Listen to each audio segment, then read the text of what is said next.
सियासत में अदावत और बगावत ऐसे शब्द हैं जो हर दल में और हर दौर में देखने को मिले हैं। अब जब बात अशोक गहलोत और सचिन पायलट की अदावत की होती है तो केंद्र में राजस्थान की कुर्सी आ जाती है। एक बार सचिन पायलट से कुर्सी छीन चुके गहलोत अब खुद कुर्सी छोड़ते हुए भी पायलट से छीनना चाहते हैं। आखिर ये अदावत कैसे शुरू हुई और कहां तक पहुंच चुकी है, ये रिपोर्ट देखिए।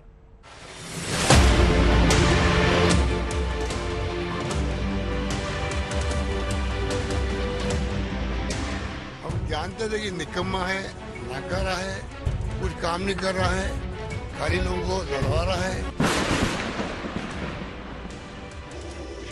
हर वर्तमान का एक अतीत होता है।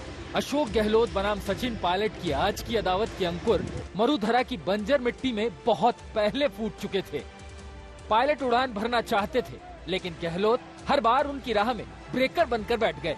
जब भी पायलट ने राजस्थान के ताज के लिए आवाज उठाई, गहलोत गाज बनकर गिर पड़े। सबसे मुफीद मौका तो 2018 में आया पायलट के लिए, लेकिन गहलोत वो भी छीन ले गए। गहलोत पायलट में शीत युद्ध की ये कहानी शुरू होती है साल 2013 से। मुख्यमंत्री के नाते ये अशोक गहलोत का दूसरा कार्यकाल था, लेकिन दिसंबर 2013 में राजस्थान विधानसभा चुनाव परिणाम गहलोत के लिए बेहद बुरा रहा। कांग्रेस केवल 21 विधानसभा सीटों पर सिमट गई। मात्र एक महीने बाद राजस्थान कांग्रेस की कमान सचिन पायलट को सौंप दी गई। सचिन पायलट उस वक्त केंद्र सरकार में मंत्री थे। –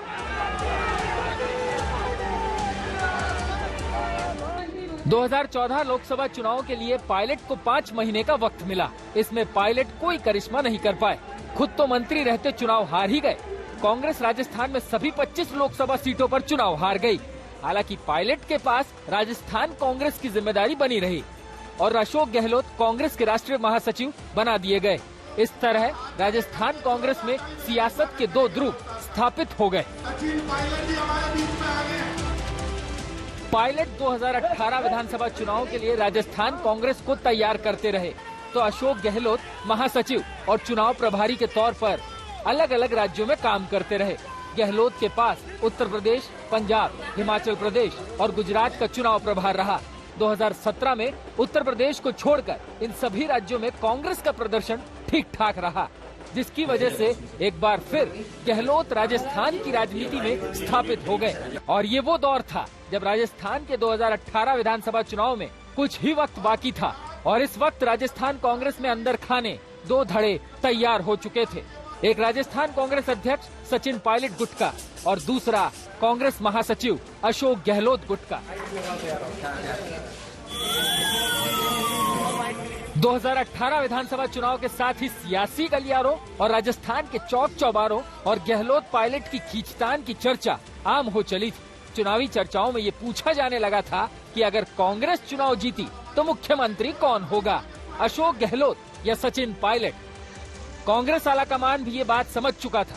यही वजह थी कि चुनाव प्रचार में राहुल गांधी दोनों नेताओं को एक साथ गाड़ी में लेकर घूमते रहे। हर रैली में दोनों का हाथ एक साथ उठाया जाता था। आलम ये हो गया कि सब ठीक है ये दिखाने के लिए और रैलियों में जाने के लिए एक ही बस का सहारा लिया गया। उस बस में अशोक गहलोत और सचिन पायलट को एक ही सीट पर बिठाकर रैलियों में ले जाया जाने लगा, ताकि आगे पीछे पहुंचने पर स्वागत सत्कार को लेकर अलग संदेश न जाए। बारी टिकट बंटवारे की आई तो गहलोत पायलट में यहाँ भी ठन गई। प्रदेश अध्यक्ष के नाते यहाँ कांग्रेस आलाकमान ने सचिन पायलट को फ्री हैंड दिया ताकि खींचतान खुलकर सामने न आए।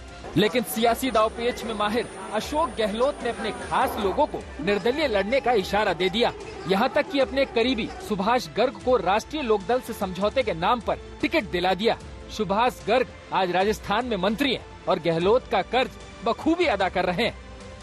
आज से करीब लगभग 2 साल पहले सरकार को गिराने की साजिश की गई थी और इस तरह की साजिश हो गई थी कि बीजेपी के साथ मिलकर के सरकार को गिराया जा रहा था। उस वक्त 102 एमएलए लगभग एकजुट होकर के, जिसमें सहयोगी दल हमारे लोक दल के, बीटीपी के साथी, कम्युनिस्ट दल के साथी, निर्दलीय, उन्होंने मिलकर के सरकार को बचाया था और मुख्यमंत्री अशोक गहलोत में आस्था व्यक्त की थी। 2018 राजस्थान विधानसभा चुनाव परिणाम घोषित हुआ तो कांग्रेस बहुमत से एक सीट पीछे रह गई। जिसके बाद गहलोत ने अपना गेम दिखाया। 13 निर्दलीय और 1 आरएलडी विधायक के साथ गहलोत ने आलाकमान को अपनी ताकत दिखाई। इधर गहलोत की मुट्ठी में दर्जन भर अतिरिक्त विधायक थे। उधर पायलट के कई करीबी चुनाव हार गए और इस तरह कांग्रेस को चुनाव जिताकर भी पायलट मुख्यमंत्री पद की रेस में पिछड़ गए और गहलोत पायलट की ये खाई और गहरी हो गई। भारत के संविधान के प्रति सच्ची श्रद्धा और निष्ठा रखूंगा। आपको ध्यान हो जब सरकार बनी थी 100 लोग एमएलए जब आए थे, एक मैं था, 99 कांग्रेस के थे और 100वां मैं था।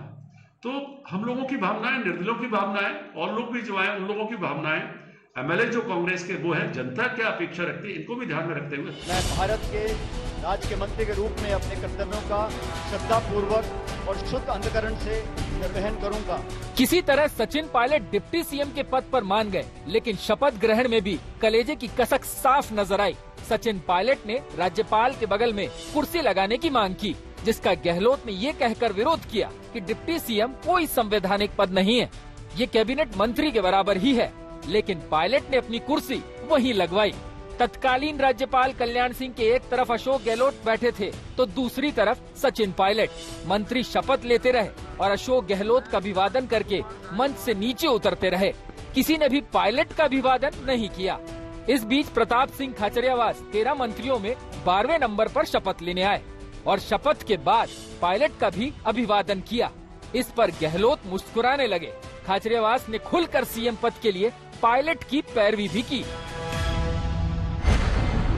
सरकार बनने के बाद पायलट को आभास हो गया कि सरकार में उनकी हैसियत एक कैबिनेट मंत्री से ज्यादा नहीं है।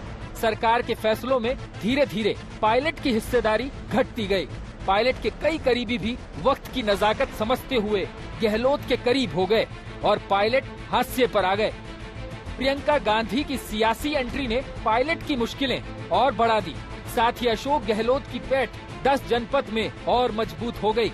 आखिरकार पायलट ने खुली बगावत का बिगुल बजा दिया। ब्यूरो रिपोर्ट, आज तक।